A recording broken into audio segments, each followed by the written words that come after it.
Bonjour à tous, j'espère que vous allez bien. Aujourd'hui, je vous propose de parler figuier et notamment multiplication du figuier. Comment faire pour avoir des figuiers partout chez vous? Vous allez voir qu'il y a différentes méthodes pour le faire. C'est une plante qu'on peut bouturer quasiment toute l'année, mais en fonction de la saison, on le bouture différemment, on le multiplie différemment. En hiver, on peut faire du bouturage à l'étouffée en intérieur. En fin d'hiver, en début de printemps, on peut faire du bouturage en pleine terre, directement en pleine terre. Au printemps, une fois que l'arbre est en feuille, on peut faire du marcotage. Et puis en été, on peut à nouveau faire du bouturage à l'étouffée. Donc il y a différentes façons, on va les voir tout à l'heure. Et puis on va aussi parler des variétés. Quelles sont les différentes variétés qu'on peut choisir en fonction de sa région? Vous savez que le figuier, c'est un arbre qui peut avoir des problèmes de rusticité, qui peut craindre le froid. Donc on verra s'il faut choisir des variétés unifères ou bifères, c'est-à-dire des variétés qui donnent une fois dans la saison ou deux fois. Bref, on va voir tout ça tout de suite après le générique. C'est parti.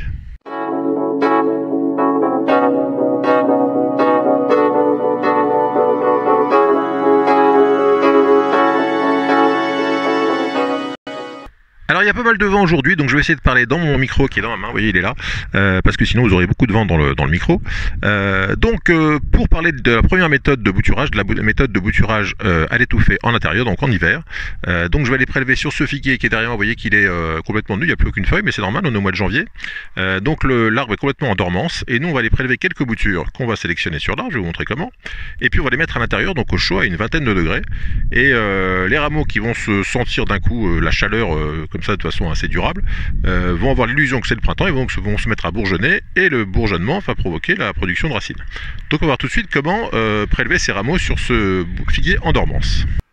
Voilà, donc je suis venu prélever des boutures sur le figuier de mon ami Michel, qui a eu la gentillesse de m'autoriser à le faire. Donc ça, je vous recommande, si vous avez des prélèvements à faire, de toujours demander l'autorisation du propriétaire, évidemment. Et alors donc pour la sélection des boutures, on va essayer de choisir le côté de l'arbre exposé plutôt au sud, parce que c'est le côté qui profite le plus de la lumière du soleil. Et puis ensuite on va choisir des rameaux. Alors pour le choix des rameaux, c'est pas très compliqué. Ce qu'il faut, c'est éviter les gros rameaux. Vous voyez celui-ci, en plus c'est une variété qui se bouture assez difficilement. Donc celui-ci a tendance à faire des gros rameaux d'extrémité comme ça. Et quand c'est des rameaux épais comme ça, c'est assez compliqué à bouturer parce que le bourgeon a du mal à percer, les racines ont du mal à naître. Donc il faut plutôt essayer de trouver des rameaux assez fins, parce que souvent le bois le plus fin et le plus jeune est celui qui se bouture le mieux. Donc celui-ci par exemple, vous voyez la taille d'un crayon, c'est pas trop mal. Et puis on va essayer toujours comme d'habitude, hein, pour toutes les boutures, essayer de prendre un maximum d'yeux. Vous voyez que là il y a un œil, là il y a un œil, là il y a un œil, je sais pas si vous voyez très bien. Donc moi ce que je vais faire, je vais aller couper directement au départ ici, voilà. Vous voyez que là j'ai une très beau crayon. Et je vais couper comme ça, et voilà, ici, hop. Voilà, donc ça fait une première bouture. Et alors comme d'habitude, il faut évidemment penser à en prendre plusieurs, parce que vous aurez besoin d'en faire au moins 3 par bouteille, on va faire ça en bouteille. Donc si vous voulez faire par exemple 2 bouteilles, c'est-à-dire 6 boutures, vous avez intérêt à prendre donc 6 rameaux comme ça. Donc je vais essayer d'en trouver un deuxième, on va poser celui-ci. Vous voyez, celui-ci est un peu épais à mon goût, c'est limite on va dire. Est-ce que j'en trouve des plus petits? Alors parfois il faut chercher, parce que celui-ci c'est un figuier. Alors Michel ne connaît pas la variété, mais c'est un très bon figuier. Vous voyez par exemple ici, ici j'ai un rameau qui est pas trop épais, un rameau de l'année. Donc je vais couper ici. Vous voyez, donc toujours prendre bien 3-4 yeux, 5, couper ici, et puis on va essayer de le retrouver, parce que ici c'est assez, voilà. Voilà, donc vous avez compris le principe, des rameaux pas trop épais, assez longs pour avoir pas mal d'yeux sur la bouture. Et donc on va voir ce qu'on fait de ces boutures tout de suite. Alors en ce qui concerne le prélèvement des rameaux, si vous êtes sur un gros arbre comme celui qu'on a vu juste avant, il n'y a pas de souci. Mais si vous êtes sur un arbre un peu plus jeune, vous voyez qu'il y a quand même beaucoup moins de rameaux, profitez-en pour faire une petite taille, prélever des rameaux là où ça ne gêne pas. Donc allez prendre les rameaux qui vont vers l'intérieur de l'arbre. Vous voyez, celui-ci il n'est pas amené à se développer, puisque un rameau qui rentre vers l'intérieur, ça va jamais aller. Donc on pourra prélever ce rameau là sans problème. S'il arrive à trouver le départ, ça doit être par là, voilà. Donc ce rameau là, je peux le couper, il est là. En voilà un. Et puis un autre qui part par exemple vers l'intérieur. On va par exemple celui-ci. Vous voyez, il part aussi vers l'intérieur de l'arbre, donc c'est pas un rameau d'avenir. Donc je vous dis, l'intérêt sur les arbres où il n'y a pas trop de rameaux à prélever, c'est de choisir des rameaux qui de toute façon n'avaient pas d'avenir sur l'arbre. Et au moins, vous faites d'une pierre deux coups, vous faites un peu de taille et puis vous prélevez des boutures. Voilà, donc une fois les boutures prélevées, alors qu'est-ce qu'on fait? Alors si vous ne pouvez pas les bouturer tout de suite, les mettre en terre tout de suite, mettez dans un petit plastique pour éviter que ça se dessèche, hein, parce que je vous rappelle que le principal risque, enfin, la principale chose qui peut arriver à une bouture, c'est de sécher. Donc un petit sac plastique, éventuellement, si moi je les ai prélevés hier, donc avant de les replanter, j'ai mis un petit sopalin humide, voyez, ça permet de garder les rameaux à l'humidité et ça évite qu'ils sèchent donc. Donc vous ouvrez votre petit paquet. Et je vais vous montrer un peu ce que ça donne, donc l'ensemble des boutures que j'ai prélevées.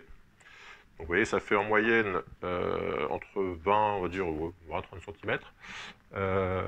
Voilà, donc vous voyez, si je compte ici, je vais avoir 1, 2, 3, 4, 5, 6, 7, 8, voilà, j'ai largement de quoi faire. Hein. En voilà une autre. Voilà, vous voyez, donc c'est des baguettes de 20-30 cm. Donc une fois que vous avez fait ça, le but du jeu c'est de faire de la technique classique de la bouteille, vous connaissez maintenant le principe. Vous avez une bouteille avec du terreau bien léger, c'est ce que je vous montrais déjà dans le bouturage d'hiver du rosier, donc je vous mets un petit lien si vous voulez voir le détail. Donc comme indiqué la dernière fois, vous voyez qu'il y a des trous sous la bouteille pour le drainage, il y a un terreau léger à l'intérieur. Avec une petite baguette, comme d'habitude, vous préparez des avant-trous pour que votre bouture n'ait pas à forcer en rentrant. Voilà, là je vais mettre 3 boutures par bouteille. Au niveau des boutures elles-mêmes, alors vous prenez la bouture et vous regardez si vous avez le compte en termes de dieux à bouturer, à démarrer. 1, 2, 3, 4, 5, 6, bon celui-là il est parfait, il n'y a rien à faire. Alors toujours bien veiller à couper sous un œil, parce que c'est ici que ça va principalement raciner, hein. Les racines que je vais avoir c'est principalement ici. Ce que vous pouvez faire aussi pour faciliter le racinement, c'est gratter ici, alors soit avec un ongle, soit avec un cutter, gratter un peu la base pour qu'elle racine mieux. Alors j'aurais dû prendre un cutter, hein, c'est idiot. Voilà. Donc vous voyez, le but c'est d'avoir des petites plaies qui vont faire qu'il y aura plus de cambium exposé à l'humidité et donc un meilleur racinement. Vous voyez. Et une fois que vous avez fait ça, bah vous prenez votre bouture et puis vous l'enfoncez dans le premier trou. Voilà. Et puis vous mettez un maximum, vous mettez jusqu'à, vous laissez sortir vraiment, on va dire quoi, 2 yeux, quoi, 2 cm. Il faut qu'un maximum de la bouture soit dans le terreau. Donc je vais en faire 2 autres vite fait. Essayez de prendre aussi des boutures qui ne soient pas trop tordues, parce que vous voyez là quand c'est comme ça, c'est pas évident que ça rentre bien dans la bouteille. Donc celle-là je vais la mettre de côté pour l'instant. Ici j'ai une baguette qui est à peu près droite, on va dire. Alors celle-ci est un peu longue, vous voyez, si je la mets là, vous voyez qu'elle est un peu plus longue que ma bouteille. Donc je vais aller la retailler. Alors quand vous retaillez, vous taillez toujours au niveau d'un œil. Donc vous voyez ici par exemple, vous avez cet œil ici, vous allez tailler comme ça, de façon à ce que le racinement, bing, le racinement se fasse bien à ce niveau-là. Alors ça s'entrecroise un peu, c'est pas idéal. Vous voyez, il n'aurait pas fallu que celui-ci soit un peu plus droit. Donc essayez de prendre des baguettes vraiment le plus droites possible pour qu'elles s'entrechoquent pas, parce que quand les feuilles vont naître, ça va être un peu embêtant. Une fois que vous avez fait tout ça, vous mettez un petit verre d'eau, pas trop, hein, il faut que la terre soit légèrement humide, mais pas détrempée, donc un verre d'eau pour le démarrage. Vous refermez votre bouteille, et puis vous aurez préparé des petits scotch. Et puis vous prendrez votre bouteille comme ça, et vous mettez un petit scotch pour fermer la serre, la mini-serre. Voilà. On peut en mettre un, on peut en mettre 2. Et puis là, il n'y a plus qu'à mettre en exposition ensoleillée, à la lumière, à la chaleur. Et en quelques, on va dire 2-3 semaines, vous allez voir poindre des feuilles qui vont sortir du haut du rameau. Et dans ce cas-là, à ce moment-là, vous pourrez ouvrir le haut et laisser la plante se développer, puisque l'enracinement sera recommencé. Et donc, elle n'aura plus besoin de cette étouffée qu'on a fait avec la bouteille. Voilà donc pour la première méthode, la bouture à l'étouffée. On va maintenant à la deuxième méthode. Alors deuxième méthode pour bouturer le figuier, c'est le bouturage de fin d'hiver en pleine terre. Alors cette méthode a l'avantage d'être plus rapide parce qu'on peut prendre un gros rameau, on peut prendre un rameau qui fait environ 1 mètre. Alors je l'avais déjà fait une vidéo, je vous mets le lien sur ce mode de bouturage en pleine terre. Simplement je l'avais fait au mois de janvier et je pense que pour que ça marche bien, parce que le mien avait grillé avec le froid, il faut le faire vraiment en fin d'hiver, donc fin mars, début avril, enfin ça dépend du dernier gel dans votre région. Mais donc on commence ça vers la mi-avril, c'est pas mal. Et donc je vous rappelle la méthode rapidement, vous prenez un gros rameau, donc on va dire un bon mètre de long, vous voyez, toute cette phase-là, de jusqu'ici, de là jusqu'à là par exemple. Et donc vous coupez à ce niveau-là avec un taille-haie, et donc vous allez enterrer on va dire au moins 50%, voire 75% du rameau en pleine terre, donc il faudra faire un gros trou à l'intérieur. Enfin, je vous laisse regarder la vidéo pour voir ça. Et l'avantage de cette méthode du bouturage en pleine terre, c'est comme vous partez sur un rameau beaucoup plus gros que les petits rameaux qu'on a vu dans la première méthode, vous allez avoir un arbre qui va grandir plus vite et vous donner des fruits plus vite. Avec la première méthode, vous comptez, on va dire 4-5 ans pour avoir des fruits. Là, vous pouvez avoir des fruits à 2-3 ans si le développement se passe bien. Donc voilà pour la deuxième méthode, le bouturage en pleine terre à faire en fin d'hiver, donc fin mars, début avril. Et puis bien suivre la première année parce qu'effectivement il aura besoin d'être bien arrosé, bien entretenu pour bien se développer au cours de la première saison. Et vous espérerez donc avoir pas mal de racines qui vont se développer sur les boutons, sur les nœuds en bas de la tige.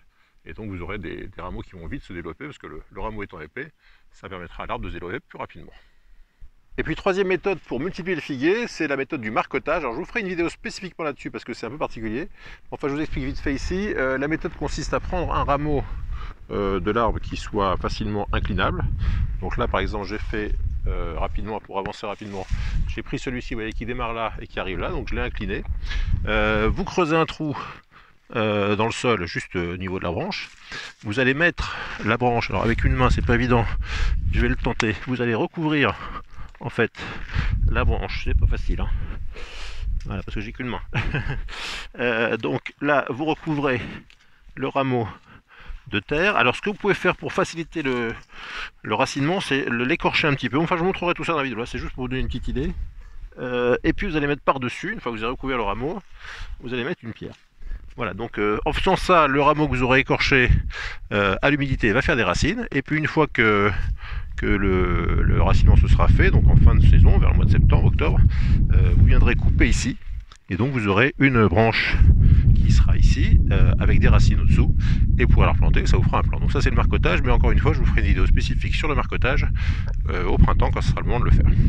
Autre solution pour le marcotage, c'est de faire un marcotage au pied. Vous savez que le figuier, c'est un arbre qui a souvent tendance à faire des CP, c'est-à-dire des bouillies, on appelle ça par chez nous, donc à faire plusieurs départs au niveau du pied. Alors si vous voulez avoir un figuier sur un seul tronc comme celui-ci, qui est assez joli, hein, comme ça, vous pouvez aller marcoter au pied. Donc là encore, sur la vidéo sur le marcotage que je ferai au printemps, je vous montrerai les deux méthodes, donc soit le marcotage en terre, soit le marcotage en mettant un petit pot, un petit contenant au niveau du pied du rameau qui part, pour le faire bouturer tout de suite au niveau du sol. Enfin, je vous montrerai ça au printemps. Voilà, maintenant qu'on a vu les différentes façons de multiplier un figuier, on va parler des variétés. Vous savez qu'il y a différentes variétés, il y a plusieurs centaines de variétés de figuiers dans le monde. Et alors les figuiers ont la particularité d'être unifères ou bifères. Ça veut dire quoi? Ça veut dire qu'ils peuvent donner soit une récolte, soit deux dans l'année. Alors évidemment, on a tendance à se dire, s'il y a des figuiers qui donnent deux fois dans l'année, autant choisir cela. Simplement, si vous avez une saison chaude courte, c'est-à-dire si vous avez des gels jusque début mai, et puis des gels qui reprennent à partir de fin octobre, donc moins de 6 mois sans gel, si vous prenez une variété bifère, vous allez avoir la première floraison, la première récolte qui va être abîmée par les gels tardifs, et puis la seconde qui va être abîmée par les gels précoces. Donc c'est pas conseillé si vous êtes dans une zone froide. Donc en zone froide, il faut prendre plutôt des variétés unifères. Alors dans les variétés unifères, je vous conseille la ronde de Bordeaux ou la rouge de Bordeaux. Ce sont deux variétés, ronde de Bordeaux et rouge de Bordeaux, deux variétés différentes. La rouge de Bordeaux est aussi appelée pastillère. Et puis il y a une autre variété intéressante chez les unifères, c'est la Aubonne. Je vous mettrai tout ça dans la description. Donc les variétés unifères, encore une fois, ça a l'avantage de ne pas griller avec les gels tardifs. Et donc vous aurez une seule récolte dans l'année qui interviendra vers la fin de l'été ou début de l'automne. Plus vous aurez une récolte tôt dans l'automne, moins vous aurez de risque de gel. Donc c'est des variétés à privilégier si vous êtes en zone froide, on va dire au-dessus de la Loire, comme on dit traditionnellement. Alors si vous êtes dans le sud, vous pouvez tenter les variétés bifères. Alors chez les bifères, on peut conseiller la longue doute, on peut conseiller la Madeleine des deux saisons, on peut conseiller la goutte d'or, enfin il y en a beaucoup. Et donc ce sont les variétés qui ont l'avantage de effectivement donner deux fois. Donc si vous êtes dans le sud, profitez-en, c'est une chose à ne pas rater si vous pouvez le faire. Autre petit conseil, si vous avez des voisins près de chez vous qui ont des figuiers qui donnent bien, vous avez constaté que votre voisin, un ami, enfin quelqu'un qui habite près de chez vous a un figuier qui lui donne satisfaction, c'est sur ce genre de figuier qu'il faut aller faire les boutures. Parce que si vous allez voir votre vieille tante de Marseille et que vous rentrez à Strasbourg avec vos boutures, il est très possible que le figuier qui fonctionne très bien à Marseille fonctionne beaucoup moins bien à Strasbourg. Donc essayez d'aller voir vos voisins, vos amis, enfin tous les gens qui sont autour de chez vous, on va dire jusqu'à 30-40 km de chez vous. Si vous êtes de la famille ou des amis qui ont des figuiers qui donnent bien, dont ils sont contents, vous leur demandez de prélever quelques boutures en ce moment, par exemple au mois de janvier. Et puis il n'y a pas de saison, vous pouvez suivre la procédure qu'on a vue dans cette vidéo, et puis vous aurez des belles figues dans quelques années. Voilà, et pour conclure, si aucune de ces trois méthodes ne vous convient, si vous n'y arrivez pas, sachez que chaque année, au printemps, il y a dans les grandes surfaces et en jardinerie des petits plants proposés à la vente pour 4-5 euros en général. Bon, c'est des petits plants, hein, c'est des plants qui doivent faire une vingtaine de centimètres. Mais disons que c'est pas très cher, ça a l'avantage de, vous êtes sûr de connaître la variété, parce que quand vous prenez des boutures chez vos copains, vous savez pas trop si c'est la bonne variété. Bien que si c'est dans votre région, vous n'avez pas trop de risques, mais bon. Donc vous êtes sûr de la variété, vous les payez pas trop cher, et si vous voulez savoir quand ces ventes se passent, parce que c'est pas toute l'année que c'est disponible, si vous êtes abonné à la chaîne ou si vous êtes sur le groupe Facebook de la chaîne, je mettrai des petites publications à ce moment-là pour vous dire attention, les plans sont disponibles, c'est le moment d'y aller. Et comme ça, vous pourrez vous fournir en plan pour pas trop cher et facilement. Voilà, c'est tout pour aujourd'hui. Si cette vidéo vous a plu, n'hésitez pas à laisser un joli pouce bleu sous la vidéo. Si vous avez des questions ou des commentaires, c'est juste en dessous également. Et puis si vous n'êtes pas encore abonné, n'hésitez pas à le faire en cliquant sur la petite cloche à droite du bouton abonné pour recevoir une notification à chaque nouvelle vidéo. Merci à tous et à très bientôt pour de nouvelles aventures. Bye bye.